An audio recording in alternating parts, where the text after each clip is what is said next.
शांति 17 मई 1969 की अव्यक्त मुरली है। हेडिंग है जादू मंत्र का दर्पण। बाबा बोले, इस अव्यक्त मिलन के मूल्य को जानते हो? अव्यक्त रूप से मिलना और व्यक्त रूप से मिलना दोनों में फर्क है। अव्यक्त मिलन का मूल्य है व्यक्त भाव को छोड़ना। यह मूल्य जो जितना देता है उतना ही अव्यक्त अमूल्य मिलन का अनुभव करता है। अभी हरेक अपने से पूछे कि हमने कहाँ तक और कितना समय दिया है। वर्तमान समय अव्यक्त स्थिति में स्थित होने की ही आवश्यकता है, लेकिन रिजल्ट क्या है वह हरेक खुद भी जान सकता है और एक दो के रिजल्ट को भी अच्छी रीति परख सकते हैं। इसलिए अव्यक्ति स्थिति की जो आवश्यकता है उनको पूरा करना है। अव्यक्ति स्थिति की परख आप सभी के जीवन में क्या होगी वह मालूम है। उनके हर कर्म में एक तो अलौकिकता और दूसरा हर कर्म करते कर्म इंद्रियों से अति इंद्रिय सुख की महसूसता आएगी। उनके नयन चैन उनकी चलन अति इंद्रिय सुख में हर वक्त रहेगी। अलौकिकता और अति इंद्रिय सुख की झलक उनके हर कर्म में देखने में आएगी, जिससे मालूम पड़ेगा यह व्यक्त में होते अव्यक्त स्थिति में स्थित है। अगर यह दोनों ही चीज़ें अपने कर्म में देखते हो तो समझना चाहिए कि अव्यक्त स्थिति में स्थित हैं। अगर नहीं है तो फिर कमी समझ पुरुषार्थ करना चाहिए। अव्यक्ति स्थिति को प्राप्त होने के लिए शुरू से लेकर एक स्लोगन सुनाते आए हैं। अगर वह याद रहे तो कभी भी कोई माया के विघ्नों में हार नहीं हो सकता। ऐसा सर्वोत्तम स्लोगन हरेक को याद है।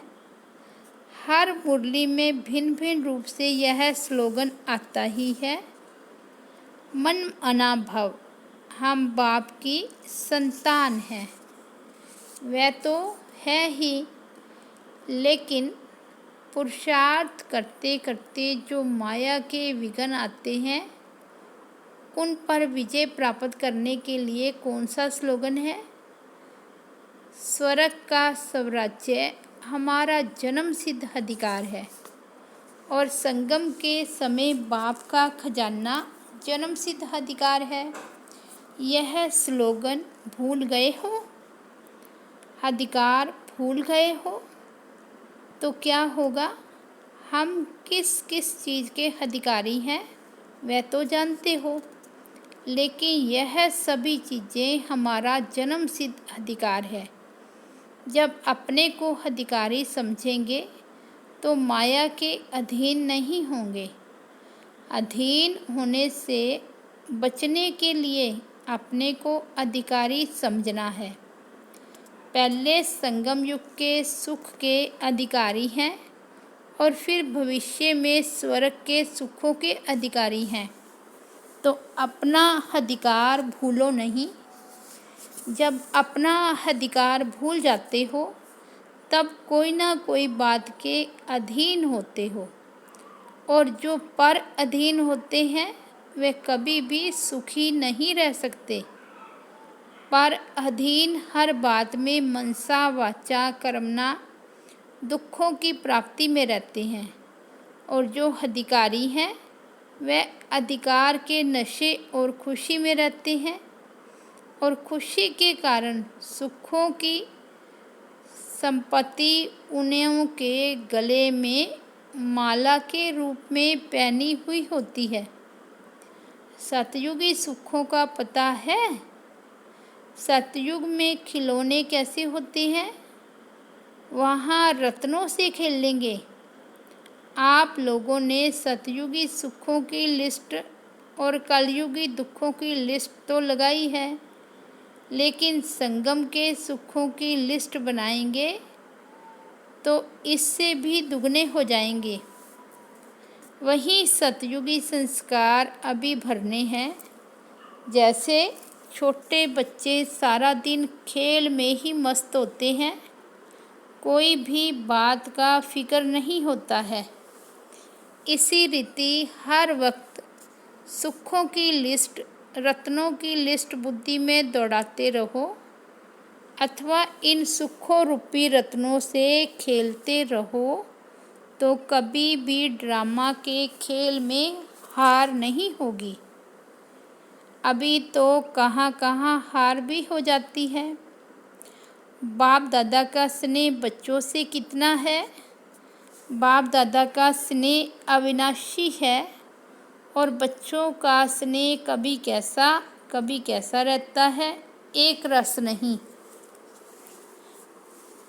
कभी तो बहुत स्नेह मूर्त देखने में आते हैं, कभी स्नेह की मूर्त की बजाय कौन सी मूर्त दिखाई पड़ती है। वह तो स्नेह ही है, वह तो संकटमयी। अपने मूर्त को देखने लिए अपने पास क्या रखना चाहिए? दर्पण। दर्पण हरेक के पास है। अगर दर्पण होगा तो अपना मुखड़ा देखते रहेंगे और देखने से जो भी कमी होगी उसको भरते रहेंगे। अगर दर्पण ही नहीं होगा तो कमी को भर नहीं सकेंगे। इसलिए हर वक्त अपने पास दर्पण रखना, लेकिन यह दर्पण ऐसा है जो आप समझेंगे कि हमारे पास है, परंतु बीच बीच में गायब भी हो जाता है। जादू मंत्र का दर्पण है, एक सेकंड में गायब हो जाता है। दर्पण कैसे अविनाशी कायम रह सकता है? उसके लिए मुख्य क्वालिफिकेशन कौन सी होनी चाहिए? जो अर्पणमय होगा उसके पास दर्पण रहेगा। अर्पण नहीं तो दर्पण भी अविनाशी नहीं रह सकता। दर्पण देखने लिए पहले अपने को पूरा अर्पण करना पड़ेगा। दर्पण रखने के लिए पहले अपने को पूरा अर्पण करना पड़ेगा, जिसको दूसरे शब्दों में सर्वस्व त्यागी कहते हैं। सर्वस्व त्यागी के पास दर्पण होता है। अव्यक्ति मिलन भी वही कर सकता है जो अव्यक्ति स्थिति में हो। वर्तमान समय अव्यक्ति स्थिति में ज़्यादा कमी देखने में आती है। दो बातों में तो ठीक है, बाकी तीसरी बात की कमी है। एक है कथन, दूसरा है मंथन। यह दो बातें तो ठीक है ना, यह दोनों सहज है। तीसरी बात कुछ सूक्ष्म है। वर्तमान समय रिजल्ट देखते हैं, मंथन और कथन ज़्यादा है। बाकी तीसरी बात कौन सी है? एक होता है मंथन करना, दूसरा होता है मगन रहना। यह होती है बिल्कुल लवलीन अवस्था। तो वर्तमान समय मंथन से भी ज़्यादा कथन है। पहला नंबर उसमें विजयी है, दूसरा नंबर मंथन में, तीसरा नंबर है मगन अवस्था में रहना। इस अवस्था की कमी दिखाई पड़ती है, जिसको भरना है। जो मगन अवस्था में होंगे उनों की चाल चलन से क्या देखने में आएगा? अलौकिकता और अति इंद्रिय सुख। मगन अवस्था वाले का यह गुण हर चलन से मालूम होगा। तो यह जो कमी है उसे भरने का तीव्र पुरुषार्थ करना है। पुरुषार्थी तो सभी हैं, तब तो यहाँ तक पहुँचे हैं। लेकिन अभी पुरुषार्थी बनने का समय नहीं है, अभी तीव्र पुरुषार्थी बनने का समय है। बनना है तीव्र पुरुषार्थी और बनेंगे पुरुषार्थी तो क्या होगा? मंजिल से दूर रह जाएंगे।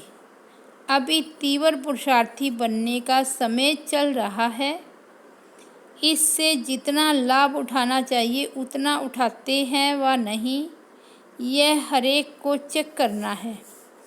इसलिए कहा है कि अपने पास हर दम दर्पण रखो तो कमी का झट मालूम होगा। अपने पुरुषार्थ को तीव्र करते आगे बढ़ते चलो। अच्छा, आजकल कुमारियों की सर्विस के तिलक का दिन है।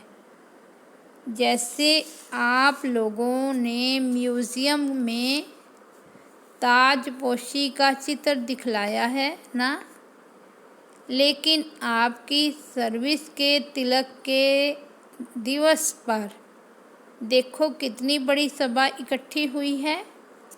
इतनी खुशी होती है। लेकिन यह याद रखना, जितने सभी के आगे तिलक लगा रहे हो, इतने सभी आप सभी को देखेंगे। सभी के बीच में तिलक लग रहा है ना, ये नहीं भूलना। इतना हिम्मतवान बनना है। इस तिलक की लाज रखनी है। तिलक की लाज माना ब्राह्मण कुल की लाज। ब्राह्मण कुल की मर्यादा क्या है, सुनाया ना। जो ऐसे पुरुषोत्तम बनने की हिम्मत रखते हैं वह तिलक लगा सकते हैं। यह तिलक साधारण नहीं है। वहाँ भी इतनी सारी सभा देखेगी। आप सभी ब्राह्मण इकट्ठे हुए हो कन्याओं की सर्विस के तिलक पर। सर्विस करने वालों को एक विशेष गुण का अटेंशन रखना पड़ता है। जो ऑल राउंड सर्विस करने वाले होते हैं उन्हों को विशेष इस बात का ध्यान रखना है कि कैसी भी स्थिति हो, लेकिन अपनी स्थिति एक रस हो, तब ऑल राउंड सर्विस में सफलता मिलेगी। दूसरा नंबर, ट्रेनिंग क्लास। जिन कुमारियों का चलना है उन सभी को बाप दादा ने टीका दे मुख मीठा कराया और बोले, आज सभी से नैनों द्वारा मुलाकात हो ली। दूर होते भी यथा योग्य यथाशक्ति बाप दादा के नज़दीक है ही। भल कोई कितना भी दूर बैठा हो, लेकिन अपने स्नेह से बाप दादा के नैनों में समाया हुआ है। इसलिए नूरे रतन कहते हैं, नूरे रतन से आज नैनों की गुलाब बन रही। तो नूरे रत्नों से आज नैनों की मुलाकात कर रहे हैं। एक दो से सभी प्रिय हैं। साकार के समय प्रति समय बच्चों को यह सूचना तो मिलती ही रही है कि ऐसा समय आएगा जो सिर्फ दूर से ही मुलाकात हो सकेगी। अब ऐसा समय देख रहे हैं। सभी की दिल होती है और बाप दादा की भी दिल होती है, लेकिन वह समय अब बदल रहा है। समय के साथ वह मिलन का सौभाग्य भी अब नहीं रहा है। इसलिए अब अव्यक्ति रूप से ही सभी से मुलाकात कर रहे हैं। अच्छा, सभी को नमस्ते और विदाई। अच्छा, ओम शांति।